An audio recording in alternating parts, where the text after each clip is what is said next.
ಮಧುಗಿರಿಯಲ್ಲಿ ದೇಶದ ಸಂಸ್ಕೃತಿ ಉಳಿಯಲು ಗ್ರಾಮೀಣ ಭಾಗದ ಕೊಡುಗೆ ಅಪಾರವಾಗಿದೆ ಎಂದು ಮಧು ಚಾರಿಟೇಬಲ್ ಟ್ರಸ್ಟ್ ಅಧ್ಯಕ್ಷ ಸಿಎನ್ ಮಧು ತಿಳಿಸಿದರು. ಪಟ್ಟಣದ ಬೈಪಾಸ್ ರಸ್ತೆಯಲ್ಲಿರುವ ತಮ್ಮ ಕಚೇರಿ ಮುಂಭಾಗದಲ್ಲಿ ಕ್ಷೇತ್ರದ ಜನತೆಗೆ ಸಂಕ್ರಾಂತಿ ಹಬ್ಬದ ಪ್ರಯುಕ್ತ ಕಬ್ಬು ಹಾಗೂ ಎಳ್ಳು ಬೆಲ್ಲ ವಿತರಿಸುವ ವಾಹನಕ್ಕೆ ಚಾಲನೆ ನೀಡಿ ಅವರು ಮಾತನಾಡಿದರು.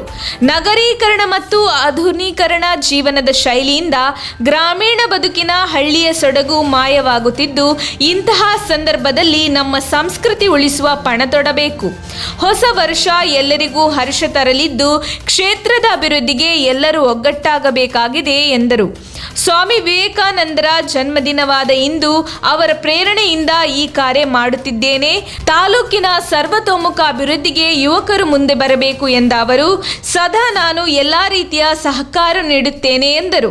ಈ ವೇಳೆ ಮಧು ಚಾರಿಟೇಬಲ್ ಟ್ರಸ್ಟ್ನ ಸದಸ್ಯರಾದ ನಾಗೇಶ್ ಬೈರೇಶ್ ಗೌಡ, ಮಂಜು ಕೆಂಪೇಗೌಡ, ಚೇತನ್ ಗೌಡ, ಮಲ್ಲಿಕಾರ್ಜುನ, ಮಂಜುನಾಥ್, ಮಧು, ತಿಮ್ಮಾರೆಡ್ಡಿ, ಹನುಮಂತರೆಡ್ಡಿ, ರಮೇಶ್, ನವೀನ್ ಹಾಗೂ ಇನ್ನಿತರರು ಹಾಜರಿದ್ದರು.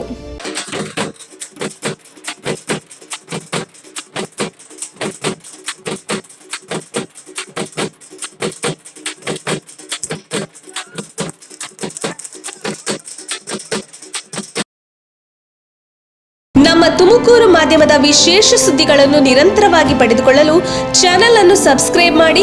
ಕ್ಷಣ ಕ್ಷಣದ ಸುದ್ದಿಗಳಿಗಾಗಿ www.nammathumakuru.com ಗೆ ಭೇಟಿ ನೀಡಿ.